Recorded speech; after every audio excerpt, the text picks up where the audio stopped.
advance with a sense of purpose. The law of aimlessness. Unlike animals, with their instinct to guide them past dangerous, we humans have to rely upon our conscious decision. We do the best we can when it comes to our career path and handling the inevitable setbacks in life. But in the back of our mind, we can sense an over lack of direction as we are pulled this way, and that why by our moods and by the opinion of others. How did we end up in this job, in this place? Such drifting can lead to dead end. The way to avoid such a fate is to develop a sense of purpose, discovering our calling in life and using such knowledge to guide us in our decision. We come to know ourselves more deeply, our taste and inclinations. We trust ourselves, knowing which battles and detours to avoid. Our taste and inclinations. We trust ourselves, knowing which battles and detours to avoid. Even our moment of doubt, even our failure have a purpose to toughen us up. With such energy and direction, our action have unstoppable force. With such energy and direction, our actions have unstoppable force. The voice. Growing up in a staunchly middle class black neighborhood in Atlanta, Georgia, Martin Luther King Jr. 1929 to 1968 had a pleasant and carefree childhood. His father, Martin Sr., was the pastor of the large and thriving Ebenezer Baptist Church in the Atlanta, so the Kings were relatively well off. His parents were loving and devoted to their children, whom life was stable and comfortable, and included grandmother King, who doted on young Martin Jr. He had a wide circle of friends. The few moment encounter he had with racism outside the neighborhood married this idyllic childhood, but left him relatively unscathed. The few encounter he had with racism outside the neighborhood married this idyllic childhood, but left the relatively unscathed. Martin Jr., however, was exceptionally sensitive to the feeling of those around him. Exceptionally sensitive to the feeling of those around him. And as he got older, he sensed something from his father that began to trigger some inner tension and discomfort. His father was a strict disciplinarian who set soldier boundaries of behavior for the three king children. When Martin Jr. misbehaved anyway, his father wiped him, telling the boy this was the only way to turn him into a real man. The wiping continued until he was 15. Once his father caught Martin Jr. at a church social dancing with a girl, and his scolding of the boy in front of his friend was so vehement. Martin Jr. strove to never repeat the experience by causing his father displeasure. But none of this discipline came with the slightest hint of hostility.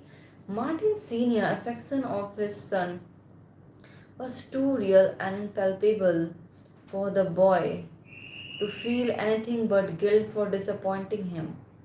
And such feeling palpable for the boy to feel anything but guilt for disappointing him.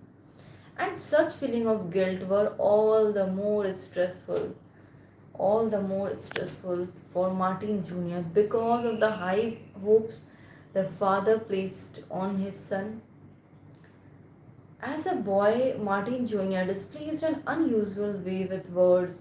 He could talk his friends into almost anything, and his eloquence was quite precocious.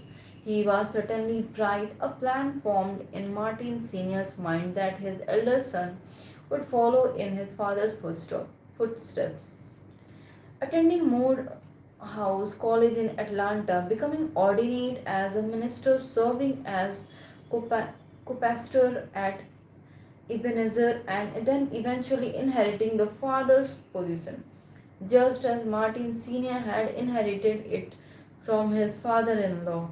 Sometimes the father shared this plan, but more than anything else, the boy could feel the weight of his father's expectation in the prideful way he looked at him and retreated him, and it made him anxious. He deeply admired his father.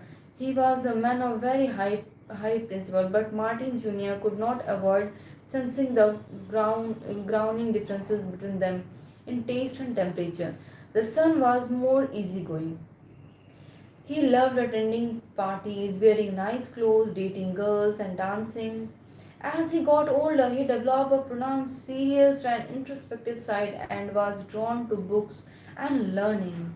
It was almost as if there were two people inside of him, one social, the other solitary and reflective. His father, on the other hand, was not complicated at all. When it come to religion, Martin Jr. had his doubt. His father's faith was strong but simple. He was fundamentally he was fundamentalist who believed in a literal interpretation of the Bible. He was fundamentalist who believed in a literal interpretation of the Bible. His sermons were aimed at the emotion of his prisoners and they responded in kind. Martin Jr., on the other hand, had a cool temperament. He was rational and practical. His father seemed more concerned with helping people in the afterlife, whereas the son was more interested in life and on earth. Life on, where the son was more interested in life on earth and how it could be improved and enjoyed. The thought of becoming a minister intensified this inner conflict. At times, he could imagine himself following his father's career path as someone deeply sensitive to any form of suffering or injustice, serving as a minister could.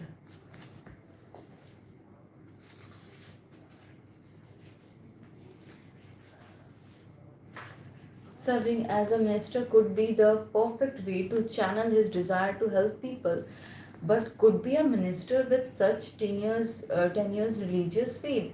He hated any kind of confrontation with his father, with whom it was impossible to argue. He developed the strategy of always saying yes to whatever his father said. His his way of dealing with with the tension inside him was to postpone any decision that might cause a rift. And so, when he graduated from high school at the age of 15, he decided to attend Morehouse, delighting his father. But in his mind, he had a plan. He would study everything that interested him and decide on his own the path he would take. In the first few months, he thought of a career in medicine, then sociology, then law. He kept changing his mind about a major, excited by all the subject now open to him. He took a class in Bible studies and he was pleasantly surprised and the profound earthy wisdom in the book. There were professors at Morehouse who approached Christianity from a very intellectual angle, and he found this quite appealing. By his last year at Morehouse, he had changed his mind yet again. He would become ordinate, or he would become ordained as he would become ordained as minister, and he would enroll at Crozol Theological Seminar, located in Pennsylvania, for a divinity degree. Now his father was quite ecstatic. He understood it was best to let Martin Jr. explore religion on his own as long as he ended up Ebenezer. At Crozer, Martin Jr. discovered a whole other side to Christianity, one that emphasized social commitment and political activism. He read all of the major philosophers, devoured the work of Karl Marx, and became fascinated. fascinated with the story of Mahatma Gandhi. Finding the life of an academic a pleasant one, he decided to continue his studies at Watson University, where he gained a reputation among his professors as a brilliant scholar in the making.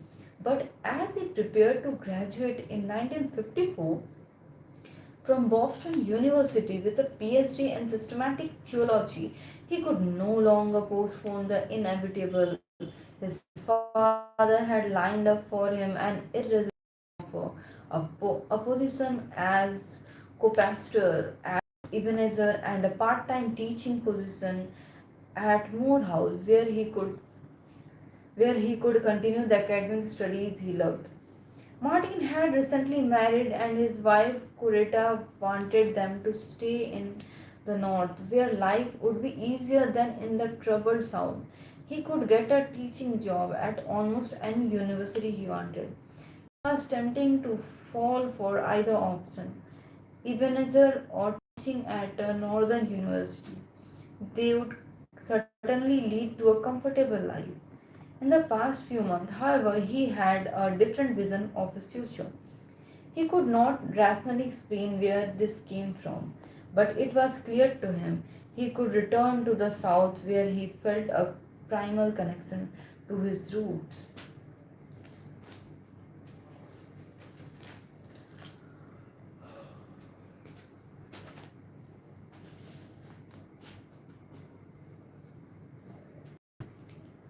You're just reading, please express it. You're already feeling sleepy. No, I'm not.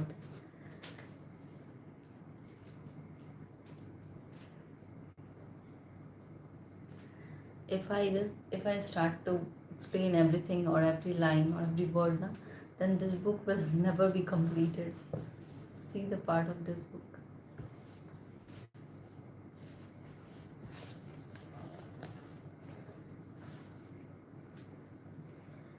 He would become the minister of a large congregation in a good sized city, a place where he could help. He would be,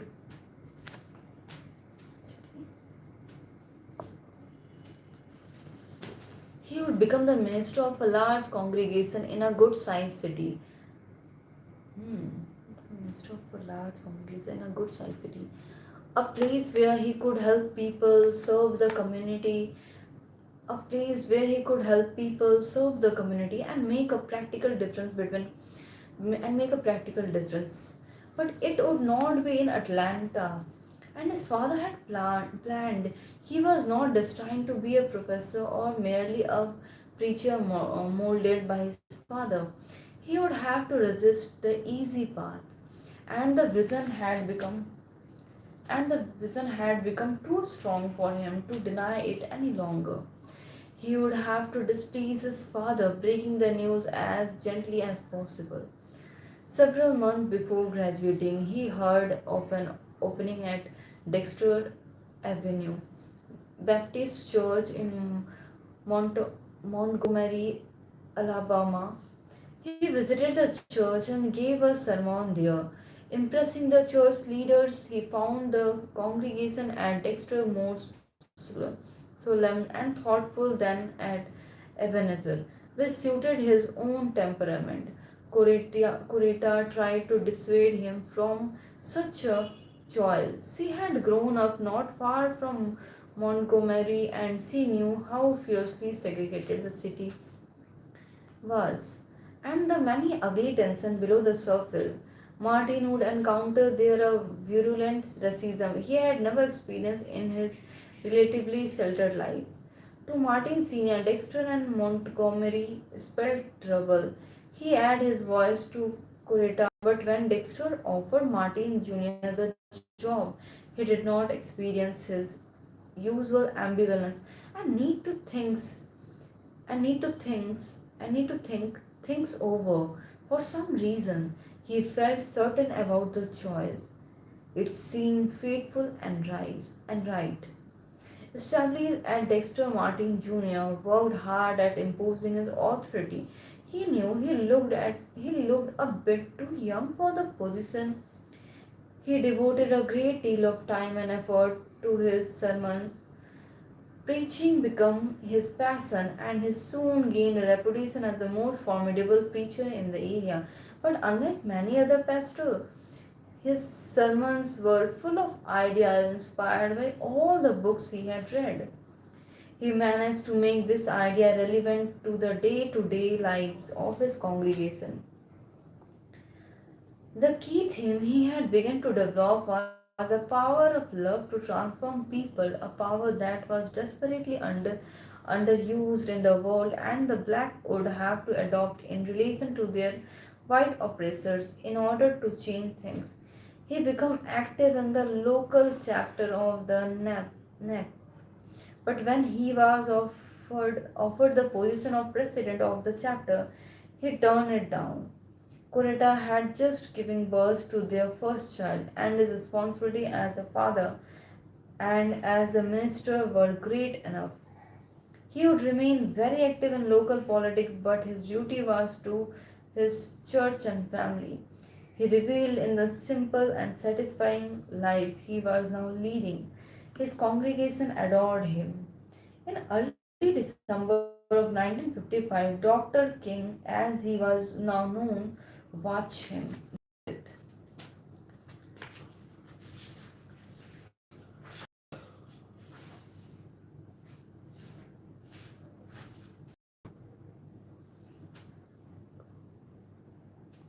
You want to show the cover of this book?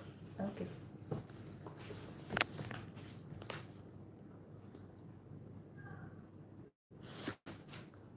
Okay.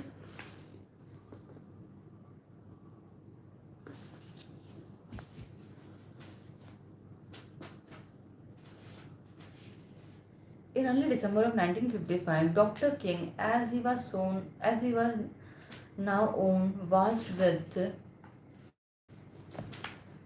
with great interest as the protest movement began to take shape in Montgomery. An older black woman named Rosa Parks had refused to give up her seat on the bus to a white man, as prescribed by the local law of segregated buses. Parks, an active member of the local NAACP chapter, had spent years from at this treatment of black people and at the abusive behavior of bus. Finally, she had had enough. For the defiance of the law, she was arrested. This served as a catalyst for activists in Montgomery, and they decided upon a one-day boycott of Montgomery buses to show their solidarity. Soon the boycott stretched into a week. Then several weeks, an organizer managed to. Soon the boycott stretched into a week. Then several weeks, as organizers managed to create a substitute system of transportation.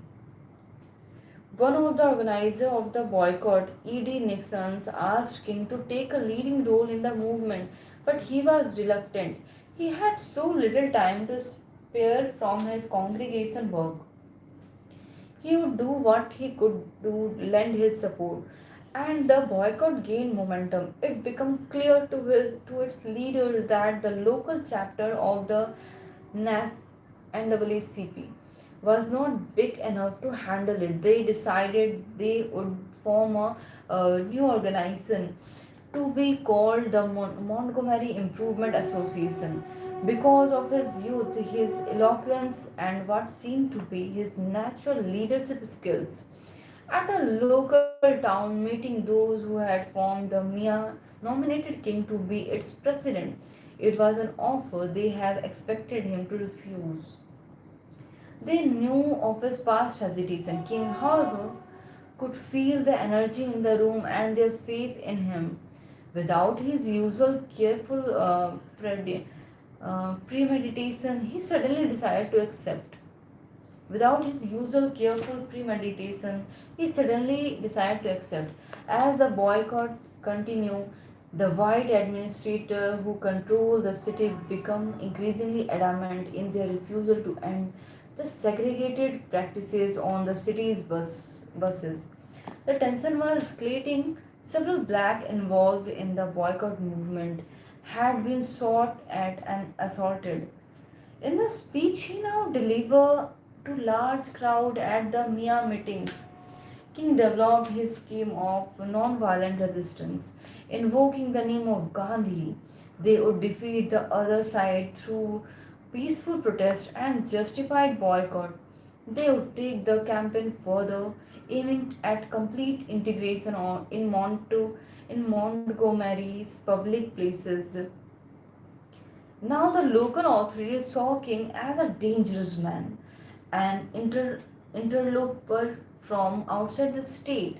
They initiated a whispering campaign, inventing all sorts of rumors to be spread about King youthful indiscretion, insulting he was a communist.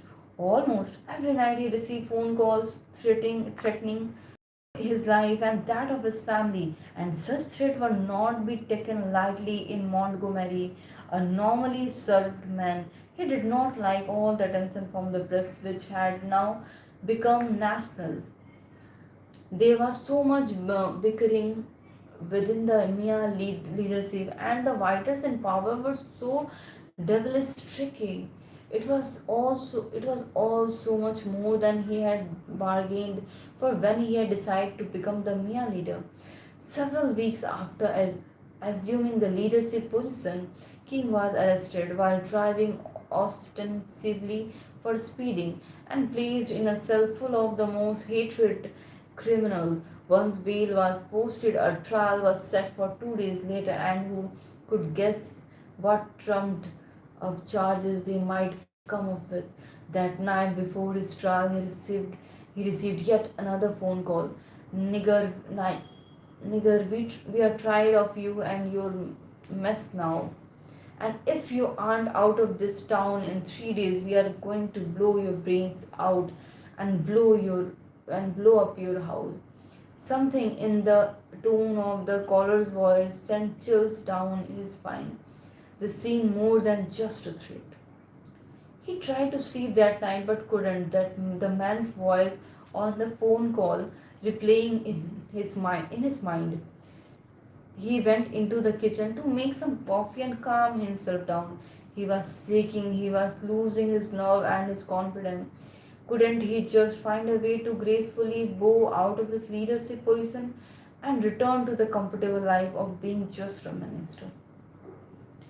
As he examined himself and contemplated his past, he realizes that up until this week he had never really known true adversity. His life had been relatively easy and happy. His parent had given him everything, and he had not known what it was like to feel such intense anxiety. And as he went deeper with these thoughts, he realized that he had simply inherited religion from his father. He had never personally communicated with God or felt his presence from within. He thought of his newborn daughter and the wife he loved. He couldn't take much more of this. He couldn't call his father for advice or solace. It was well past midnight. He felt a wave of panic. Suddenly it came to him. There was only one way out of this crisis. He poured over the cup of coffee and with a sense of urgency he had never felt before. Lord, I must confess that I am weak now. I'm faltering. I'm losing my courage, and I can't let the people see me like this, because if they see me weak and losing my courage, they will begin to get weak. At the moment, clear as he could be, he heard a voice from within. At the moment, clear as he could be, he heard a voice from within.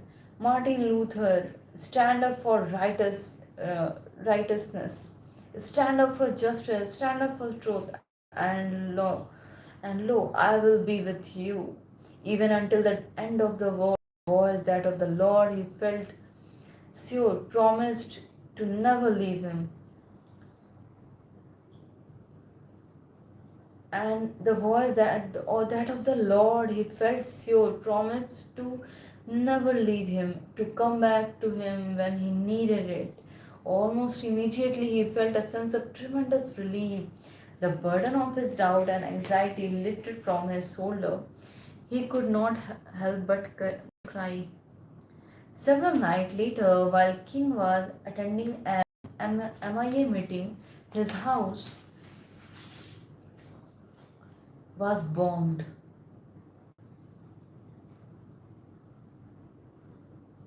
By sheer luck, his wife and daughter were unharmed. When informed of what had happened, he remained calm. He felt that nothing could rattle him now. Addressing an angry crowd of black supporters who had congregated outside his home, he said, "We are not advocating violence. We want to love our enemies. I want you to love our enemies. Be good to them, love them, and let them know you love them." After the bombing, his father pleaded with him to return with his family to Atlanta, but with Corretta's support, he refused to leave. Over the following month, there would be many challenges as he struggled to keep the boycott alive and maintain the pressure on the local government. Finally, toward the end of 1956, the Supreme Court affirmed the lower court decision ending bus segregation in, Montgomery on the morning of December 18. King was the first passenger to board the bus and sit whether he liked. King was the first on the morning of December 18. King was the first passenger to board the bus and sit wherever he liked. It was the great victory.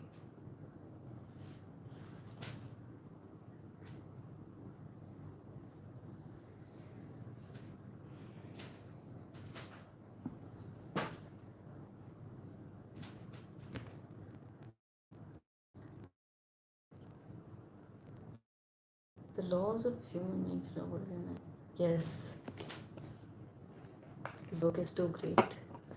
The civil right movement led by the civil right movement led by Dr. King and the people was a park and is the reason colored people have civil right in their industry. They eventually assassinated Dr. They just assassinated Dr. King. Just like Gandhi's movement was also known that.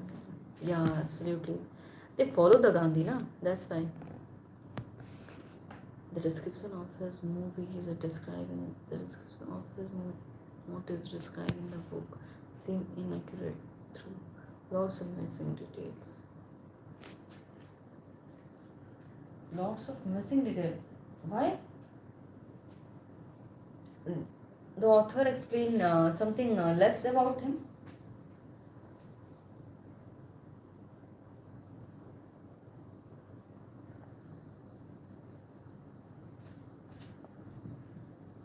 I don't know. I read it first time. No? That's why.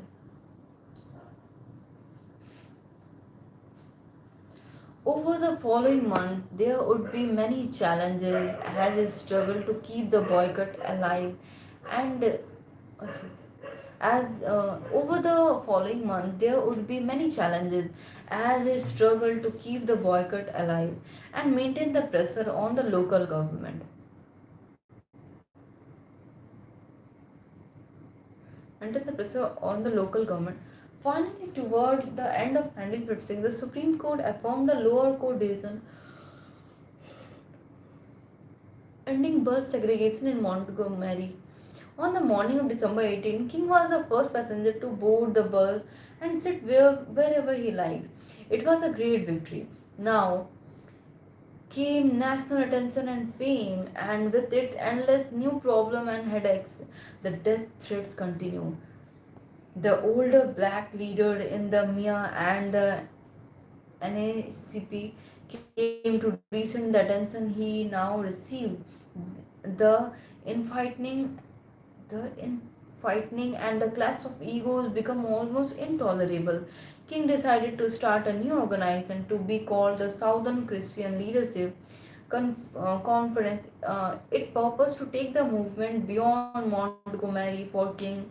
However, the infighting, and envy only followed him. In 1959, he returned to his hometown to serve as co-pastor at Ebenezer and to lead various SCLC's campaign from the headquarters in Atlanta. For some in the movement, he was too charismatic, too domineering, and his campaign too ambitious.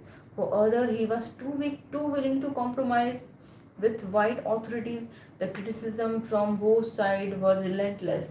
But what added most of all to King's burden was the slippery and infuriating tactics of the whites in power, who had no intention of accepting any substantial changes in segregation law or in practice that discouraged black from registering to vote. They negotiated with King and agreed to compromises. Then, as soon as the boycotts and sit-in stopped, they found all kind of loopholes in the agreements and backtracked. In one campaign, King led in Albany, Georgia to desegregate the city. The mayor and police chief made a show of exaggerated calmness, making it seem as if King and the SCLC were the unreasonably group, just stirring up trouble from the outside. The campaign in Albany was largely a failure, and it left King depressed and exhausted.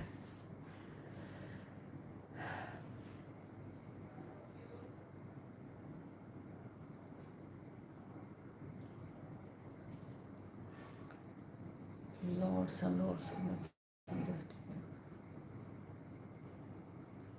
In which book you read about this person? Is this any particular book about this person?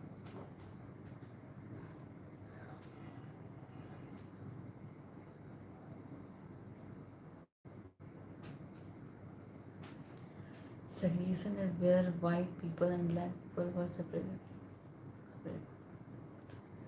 Yeah.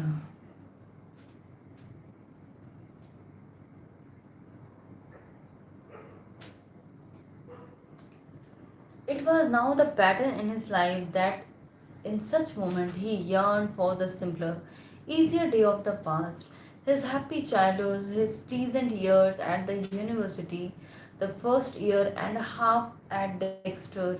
Perhaps he should retire from the leadership role and devote his time to preaching, writing, and lecturing. Such thought tugged him at him with greater frequency. Then, toward the end of 1962, he received yet another request for his services. Fred Shuttlesworth. Then, toward the end of 1962, he received yet another request for his services. Then, toward the end of 1962, he received yet another request for his services. Fred Shuttlesworth, one of the leading black activists in Birmingham, Alabama, begged King and the SCLC to help him in his effort to desegregate stores in the downtown area. Birmingham was one of the most fiercely segregated cities in the country. Rather than comply with the federal laws of desegregate public places such as swimming pools, they merely closed them down. And form of protest against segregation practices was met with powerful violence and terrorism. The city had come to be known as Birmingham, and overseeing his basin of the segregated South was the police chief Bull Connor, who seemed to realize the chance to use force, wipes, attack dogs, high pressure fire horses, billy clubs. This would certainly be the most dangerous campaign so far. Everything inside King leaned toward turning it down. The old doubt and fears returned to him. What if people were killed? And the violence touched him and his family. What if he failed? He suffered more sleepless nights as he agonized over this. Then the voice from 7 years before returned to him, as loud and clear as ever. He had been tasked to stand up for justice, He had been tasked to stand up for justice and to stand up for justice, not to think of himself but to think of mission. How foolish to be afraid again. Yes, it was his mission to go to Birmingham, but as he muled this over, he could not help thinking more deeply about what the voice had told him. Standing up for justice meant bringing it about in some real and practical way, not talking or settling for useless compromises. His fear for disappointing people and failing had made him too cautious. He would have to be more strategic and more courageous this time. He would have to raise the stakes and he would have to win. No more fears or doubts. He accepted the Shuttlesworth's offer and he planned the campaign with his team. He accepted Shuttlesworth's offer and as he planned the campaign with his team, he made it clear to them they would need to learn from past mistake. He made clear to them they would need to learn from past mistake. King laid out to them the nature of the predicament they faced. The Kennedy administration had proven to be incredibly cautious when it came to civil rights. The president feared alienating congregational Southern Democrats upon whom he depended. He would make great promises but keep dragging his feet. He would make great promises but keep dragging his feet.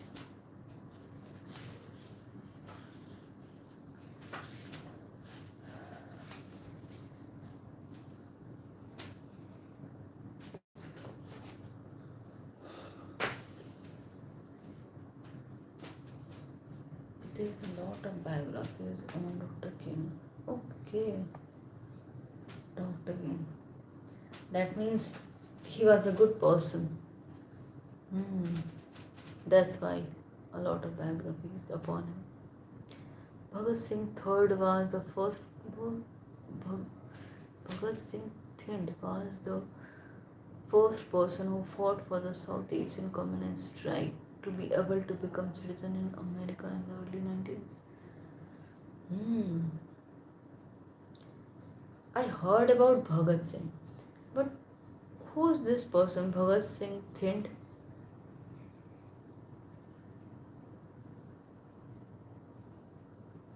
In our India, a great freedom fighter whose name was Bhagat Singh. But you wrote this Bhagat Singh Thind. I don't know this person. Hmm.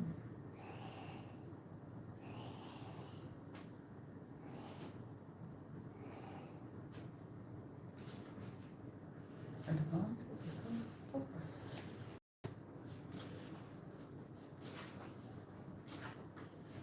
यहीं तक है.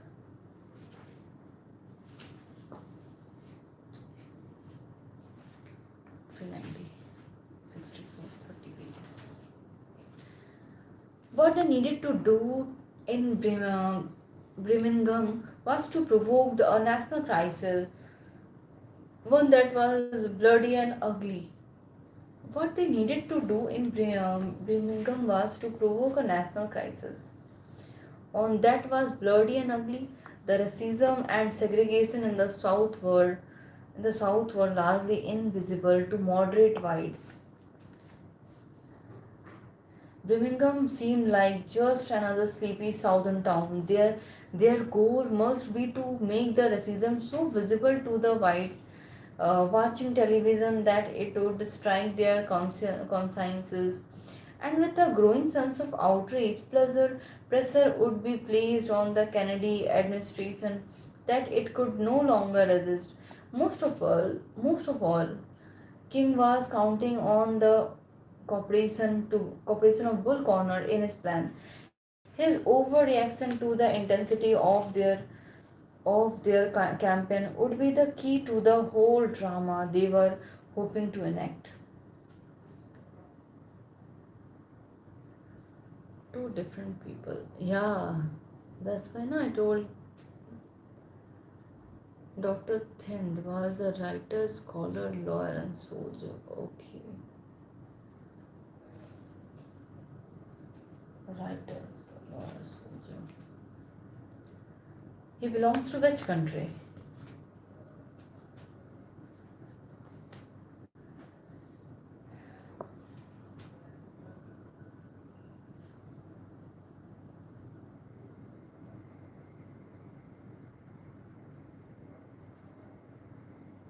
America. Okay, that's right. Do you heard about Bhagat Singh, who was an Indian?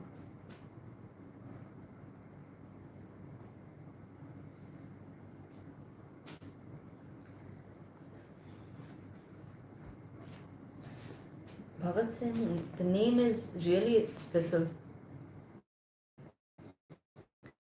Oh, you also heard that.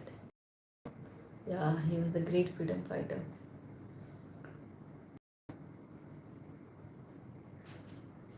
See, yesterday I told you know, that at that time people were too bold, kind, and what do I told? And ready to die for nation. But nowadays you don't find any type of people who, who ready to die for the country, except soldiers. Bhagat Singh dedicated his whole life to the nation. Such a great life. He had no personal life, na?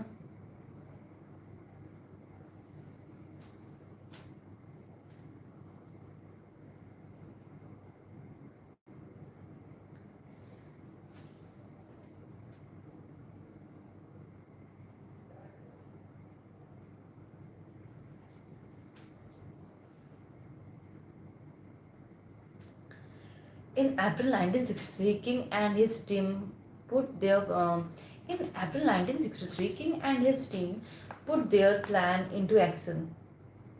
They attack on multiple fronts with sits-in and demonstration. Although reluctant because of his fear of jails, Kings got himself arrested.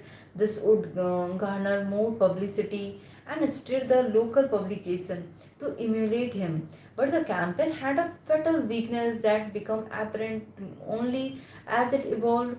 Local black support for the movement was tepid. Many blacks in Birmingham dissented.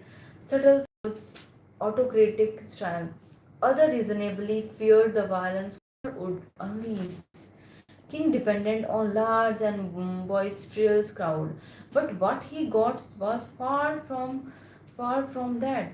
The national press, not smelling a story, started to leave.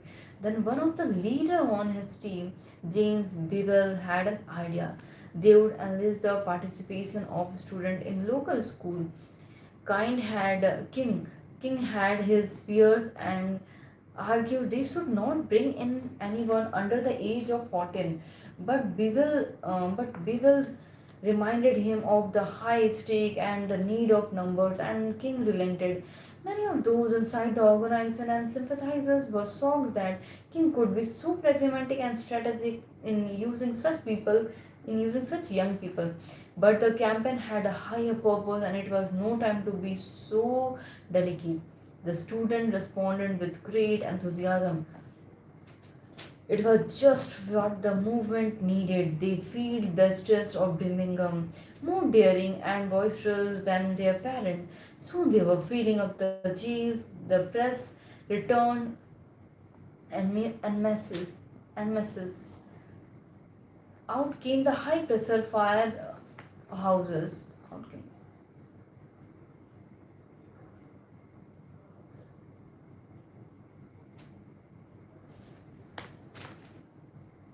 Out came the high pressure firehouses, the attack dog, and the striking teenager and even children. Soon television screens around America were broadcasting the tense, dramatic, and bloody scenes that ensued.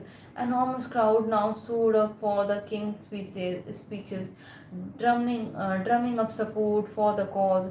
Federal authorities were forced to intervene to lessen the tension.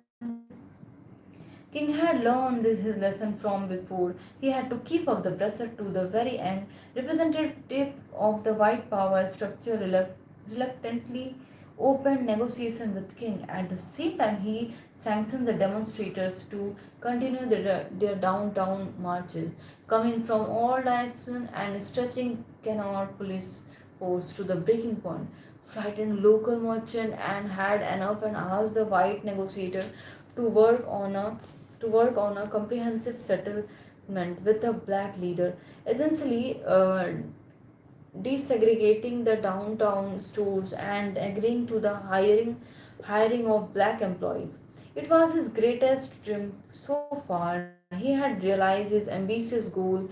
It did not matter now if the white authorities backtracked, as they inevitably would. Kennedy was caught in the trap. His own conscience pricked by what he had seen in Birmingham. Shortly after the settlement, he addressed the nation on television, explaining the need for immediate progress in civil rights and proposing some ambitious new laws. This led to the Civil Rights Act of 1964, which paved the way of the Voting Right Act of 1965. It made the king the undisputed leader of the civil rights movement and soon a winner of the Nobel Peace Prize. Money now poured into the SCLC, and the movement seemed to have ineluctable moment. But as before, the trouble and burdens for King only seemed to increase with each new victory. In the years following Birmingham, he sensed a powerful reaction forming among conservation and Republican against the gains of the movement. They would work to halt further progress. He learned that the FBI had placed listening devices in his hotel room and had spied off him for years. They were now leaking stories and rumors to various newspapers. He watched as America descended into cycles of violence, starting with the assassination of Kennedy.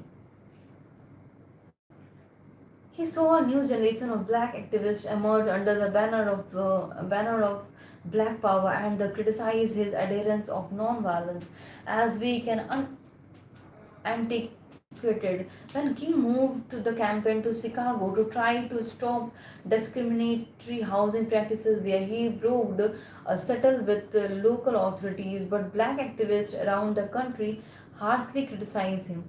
He had settled far he had settled for far too little. Shortly after this, an audience at a Chicago Baptist church loudly booed him, drowning out his talk with chants of black power. He grew depressed and despondent. In early of 1965, he saw images of the Vietnam War in a magazine, and it sicked him. Something was deeply wrong with America. That summer, he toured the Watts neighborhood in Los Angeles after the violent riot that had scorched the area. The sight of so much poverty and devastation overwhelmed him. Here, in the heart of one of the most affluent cities in America, the center of the fantasy industry was an enormous neighborhood where large numbers of people lived in poverty and felt no hope.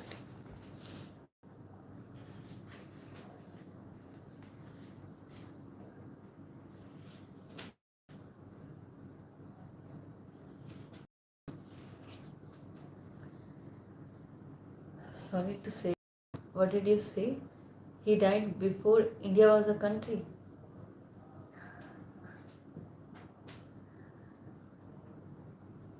Or you want to say that because before India was independent?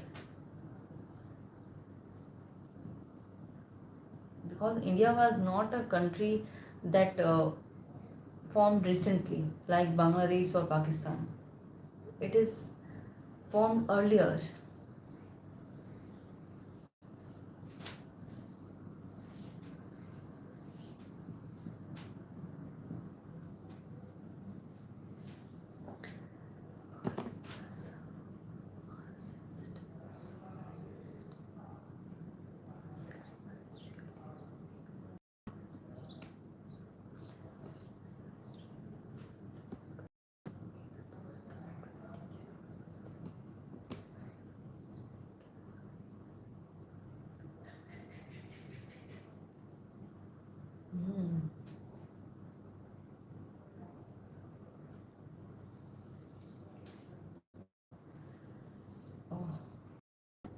after reading book,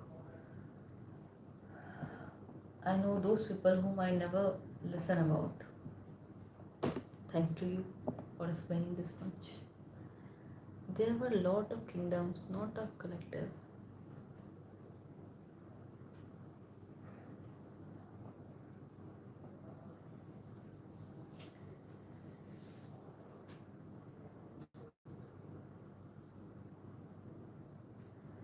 In India, there was kingdom of king and queen, but India is not separated like America. The streets were. India is the states were the parts of India. India is formed so earlier, not like Bangladesh or Pakistan, na? So India is a very older country.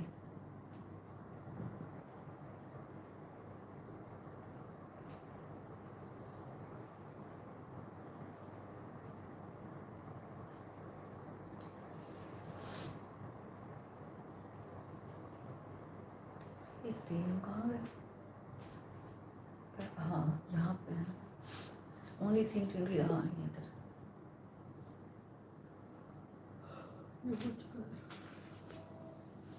Yeah.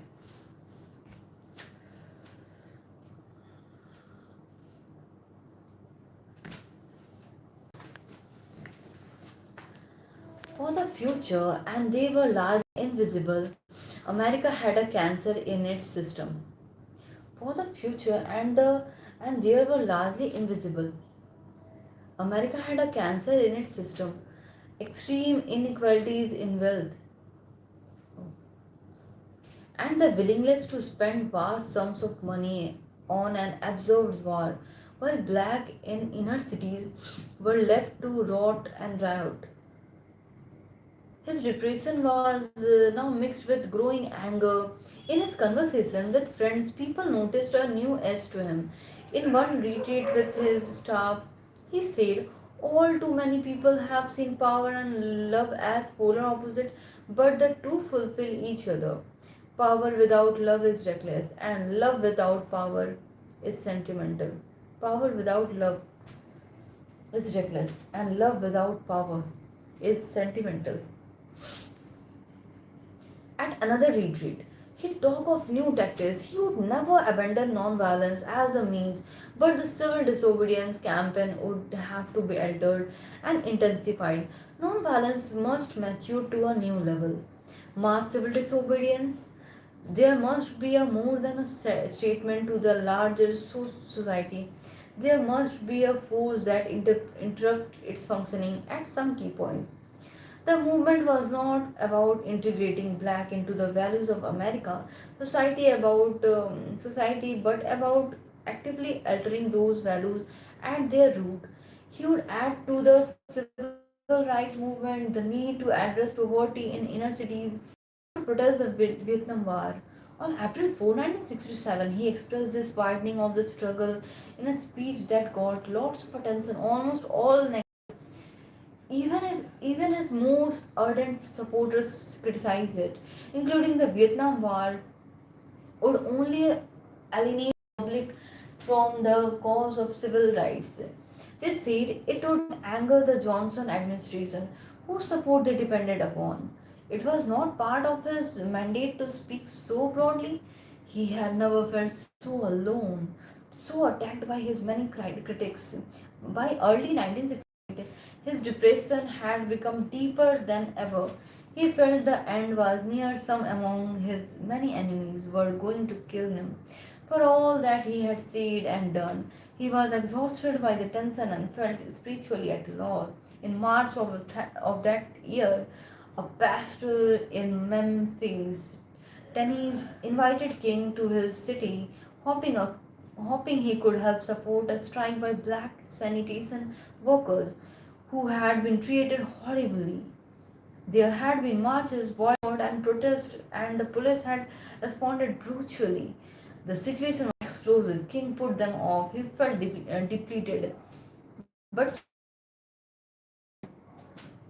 but as so often happened in these circumstances, he realized it was his duty to do what he could, and so he agreed. On March 18, he addressed an enormous crowd in Memphis, and there and Enthusiastic response cheered him up. He heard that voice once again, supporting and urging him forward. Memphis would have to be a key part of his mission. For the next few weeks, he kept returning to Memphis to lend his support and assistance against the fierce resistance of the local authorities. On Wednesday evening, April 4, he addressed another crowd. We got some difficult days ahead, but it really doesn't matter with me now because I have been to the mountain top. Like anybody, I would like to live a long life, but I'm not concerned about that now. I just want to do God's will. And He allows me to go up to the mountain, and I have looked over and I have seen the promised land. I may not get there with you, but I want you to know tonight that we as a people will get to the promised land. The speech left him revitalized and in a good mood. The next day, he expressed some concern about an upcoming march that could turn violent, but said fear should not stop them from proceeding. I would rather be dead than afraid, he told an aide. That evening, he dressed and prepared for a dinner at a restaurant with its aides. And running late, he finally appeared on the balcony outside his motel room when a rifle shot rang out and a single bullet pierced his neck. He died within an hour. Huh? In motel room, when a rifle shot rang out and a single bullet pierced his neck, he died within an hour.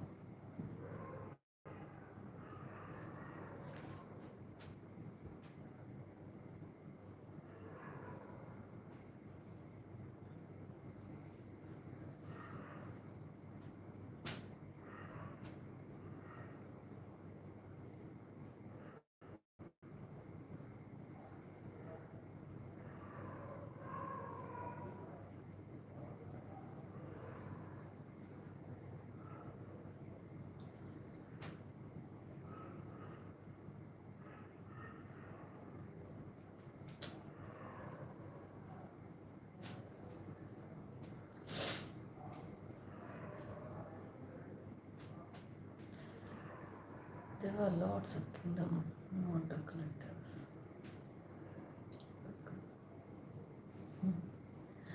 Krishna आप मुझे ही welcome बोल रहे हो मुझे आपको welcome कहना चाहिए बड़े दिन बाद बहुत दिन बाद कल परसों ही तो मिले थे ना बहुत घंटों बाद ये हो सकता है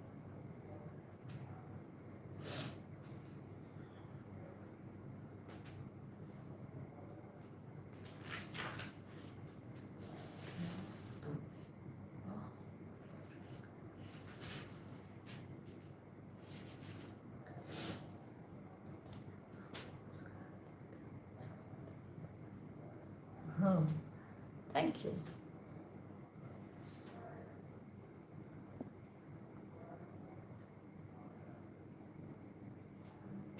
नहीं ऑपरेशन करवाया है तब जाके ऐसी हुई है इसके लिए अलग ट्रीटमेंट है ना कुछ भी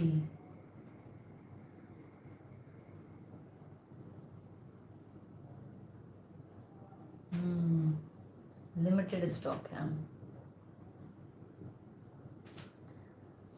कहाँ कहाँ से लाती हो इसे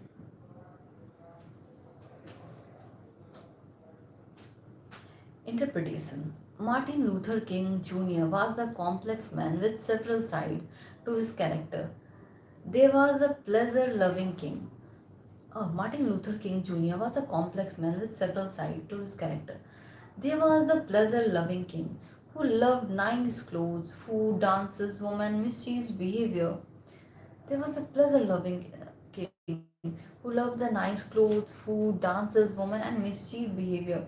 There was a practical king always uh, wanting to solve people's problem and think things and think through thoroughly. There was a sensitive, introspective king, a side that increasingly inclined him towards spiritual pursuit. These sides were often in conflict from within.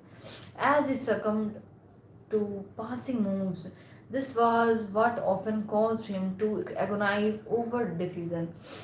Associate would often be troubled by how deeply he considered his option, and now often he doubted himself, imagining that he was not worthy of the role that he had been called upon to play.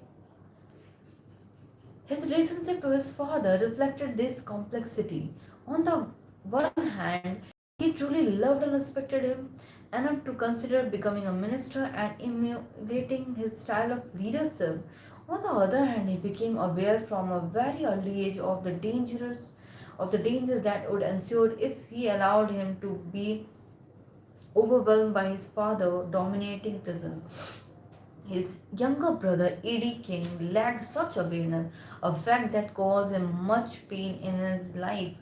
Eddie became a minister, but he never could assert his independence. His career was erratic, and as he moved from one church to another, he developed an alcohol problem and later in life revealed a definite self destructive streak that troubled his older brother. Eddie lived in their father's shadow in life revealed a refined self-destructive streak that troubled his older brother. AD lived in their father's shadow. Something from deep within Martin Jr. impelled him to create distance and autonomy.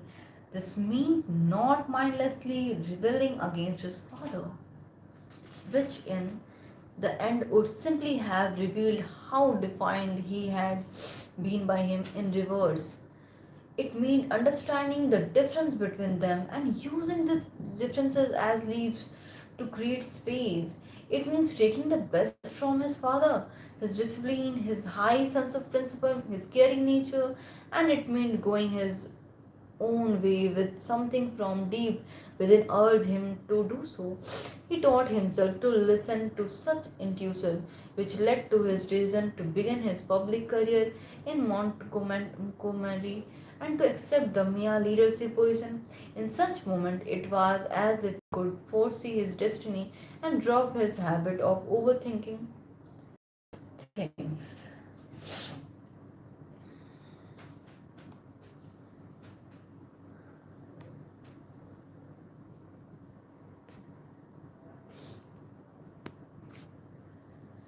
He was revered, yet he had many affairs. What is the meaning of revered?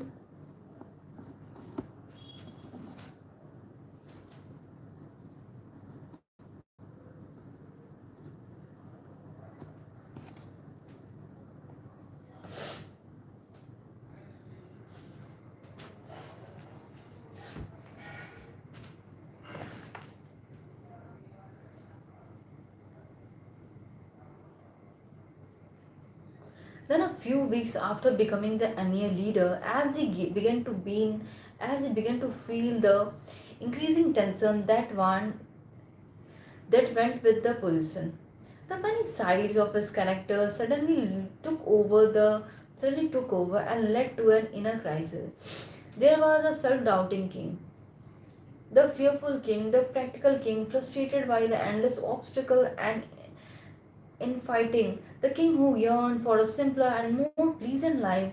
This inner conflict paralyzed him, and as all of that reached a peak the night he entered his kitchen, suddenly those inclination and intuition that had guided him before in his life transformed into an actual voice, the voice of God, clarifying his destiny and offering continual support.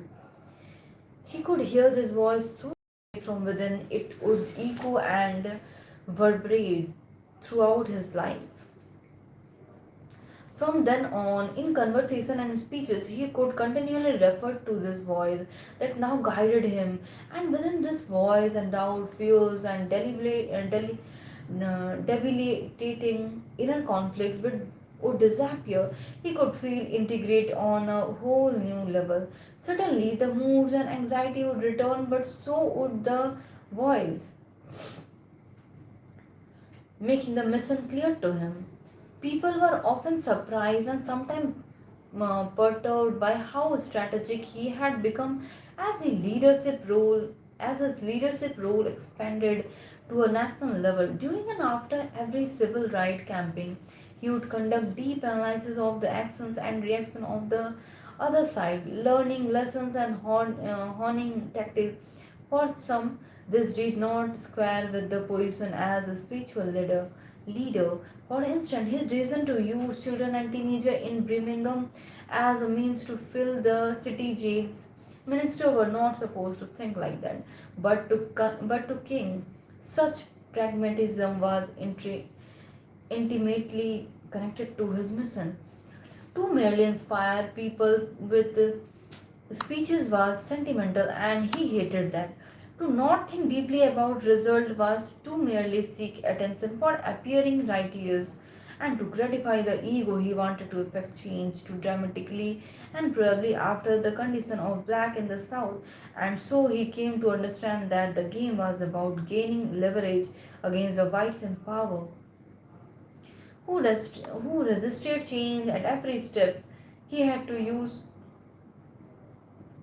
he had to use sits in and boycott to maximize the pain they left. Even during the negotiating process, he had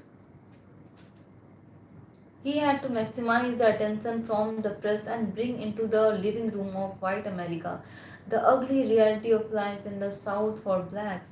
His strategic objective was their conscience. He had to keep the movement unfilled in the face of the increasing desire for violence among younger black. And as the voice reminded him of his ultimate purpose to stand up for and bring about real justice, he naturally felt compelled to widen the struggle into a mass civil disobedience campaign. In a sense, King would serve as the voice for Black America, assuming a role similar to that of the voice that had guided him. He would strive to bring unity to the cause and keep the movement focused on practical results instead of debilitating in fighting.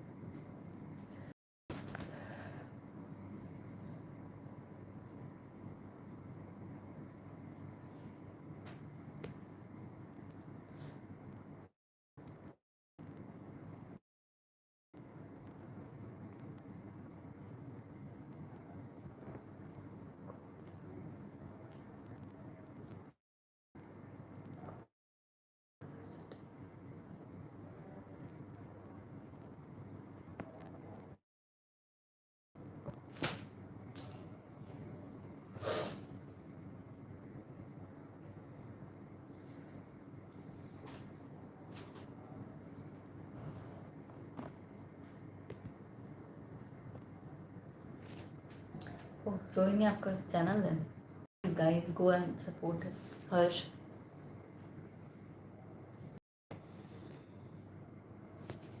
Debilitating, debilitating, debilitating. Okay, thank you.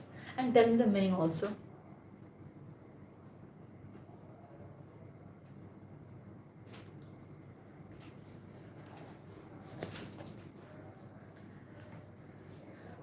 तो ये कहाँ गया? Yeah. His bouts of depression, which become more intense in the later years, his bouts of depression, which become more intense in the later years, stem from his deep sensitivity not only to the people around him, the envy and continual criticism he feels, but to the zeitgeist. क्या है? Zeitgeist.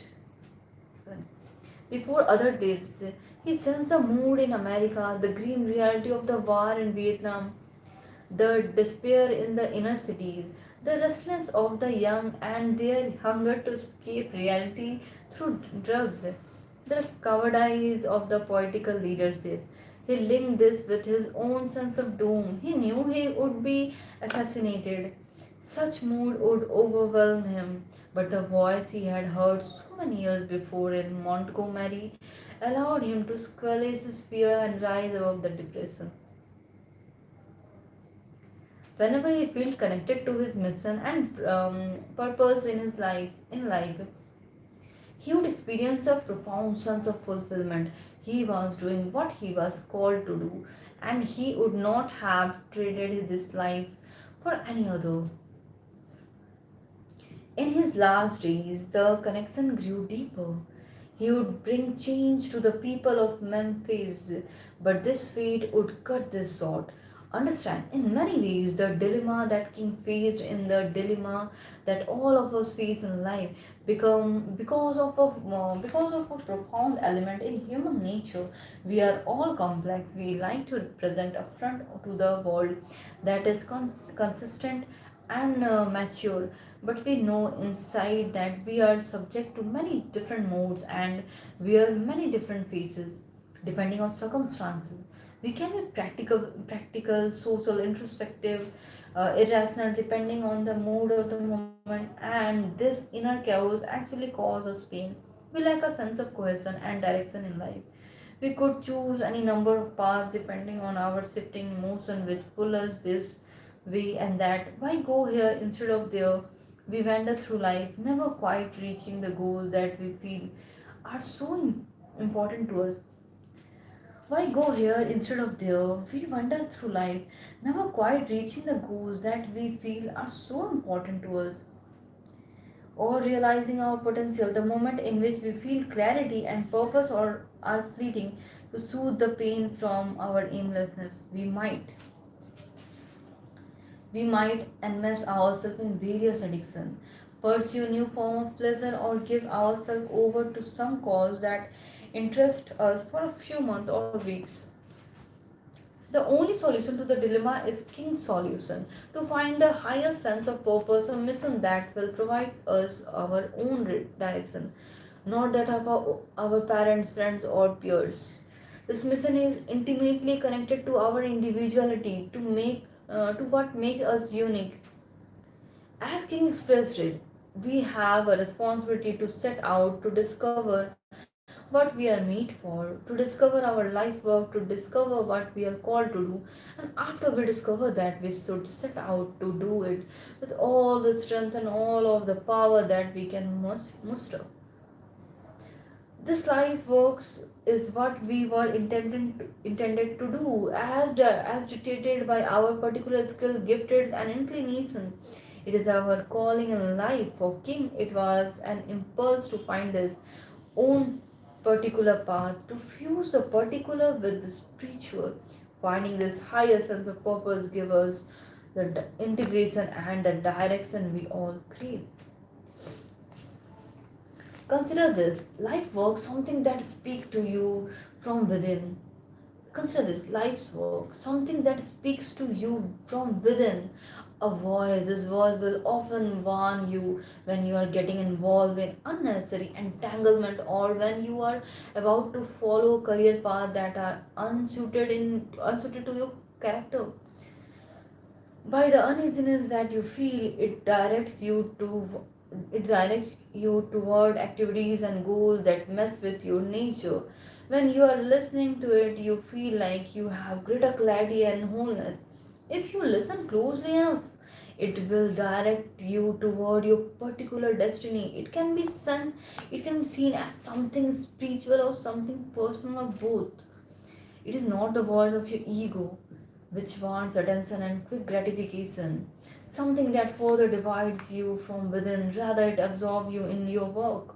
And what you have to do, it is sometimes hard to hear, as you heard, is full of the voice of others, telling you what you should and should not do. Hearing it involves introspection, effort, and practice. When you follow its guidance, positive things tends to happen. You have the inner strength to do what you must and not be swayed by the other people who have their own agendas. Hearing the voice will connect you to your larger goals and help you avoid detours. It will make you more strategic, focused, and adaptive. Once you hear it and understand your purpose, there will be no going back. Your course has been set, and deviating from it will cause anxiety and pain. He who has a why to live can bear with almost anyhow. Friendless Narcissus.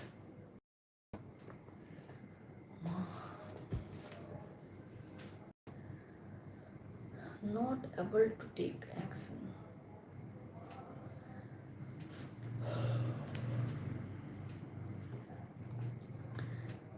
Debil- Debilitating means not able to take action. Oh, thank you. Good, good. Zeitgeist. Zeitgeist. Zeitgeist. Okay. From next time I read it. Fancy way of saying देश की सोच.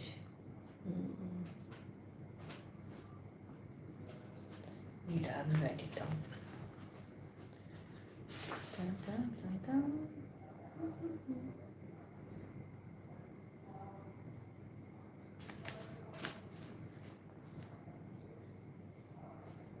Ready? Okay.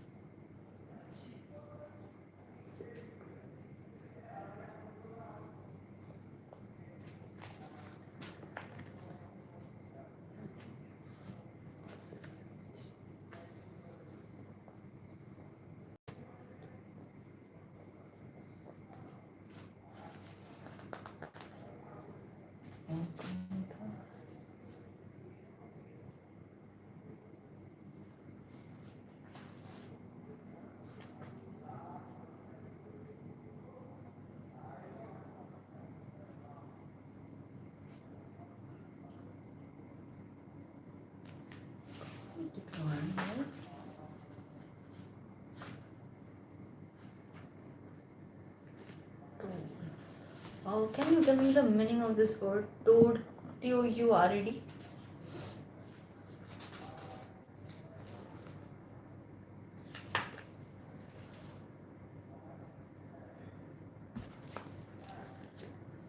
Debilitating. Okay.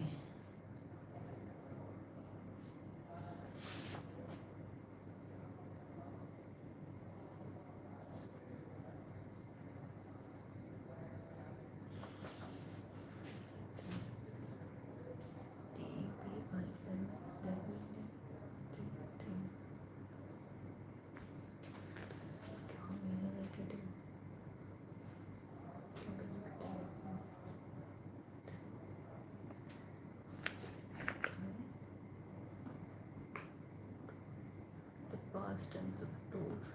Yeah, I know that. Because ed is added, na? I know that. Not able to take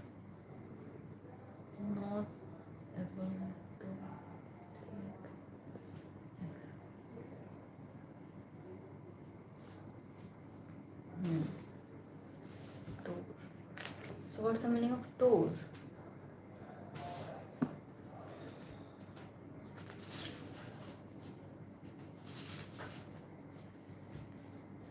Okay. कितने बाकी हैं?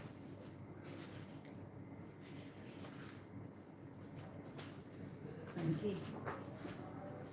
And I'm on 71. 90. This page with us.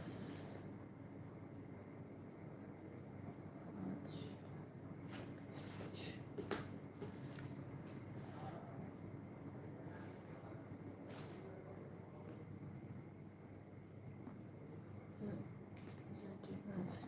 To the journey, a walk, a look around.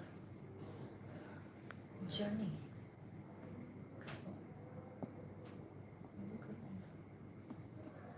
Tour means a journey.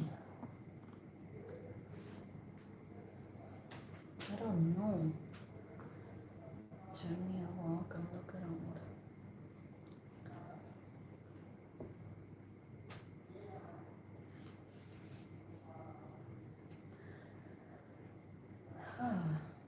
After reading this book, I know so much things. This book is too good.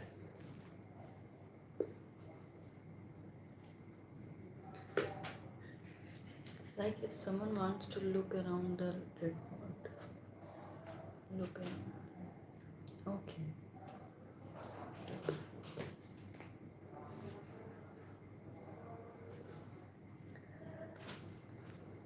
They would tour the red fort. Like if someone wanted to look around the red fort, they would tour the red fort. Okay, now it's clear. Thank you.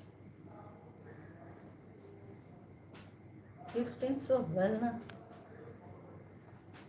If I didn't understand something, you exaggerate the sentence by giving 2, 3 sentences. Thank you.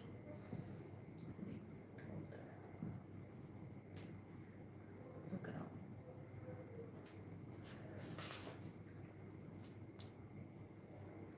Come, tour. Go more जाती है. Tour कौन सा है?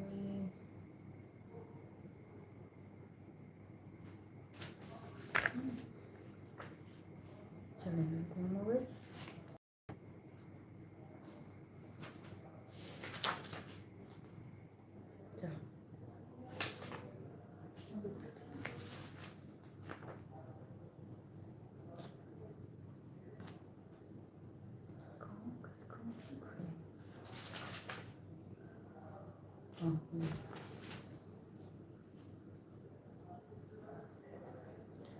Tour. Look around. क्या था? I'm the greatest.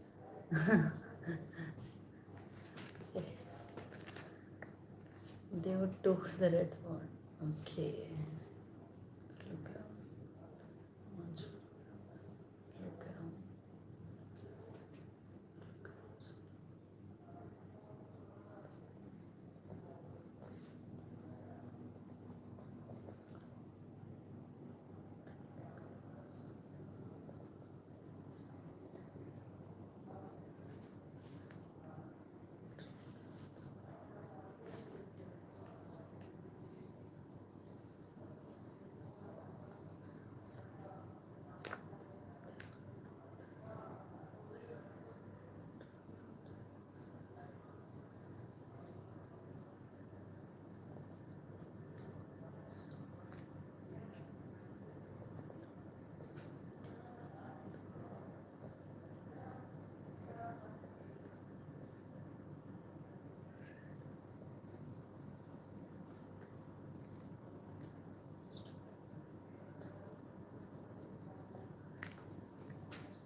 A guide would give tours. Yeah. This one, the best example. Very good. I understood the meaning of tour.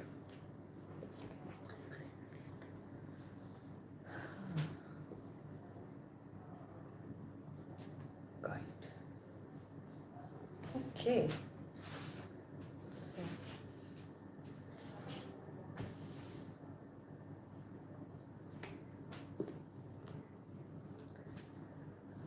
Okay. Thank you for everything. So, rest 20 pages are left from this chapter. So, I will read these 20 pages tomorrow. So, bye bye. Take care. Good night to everyone. Tata.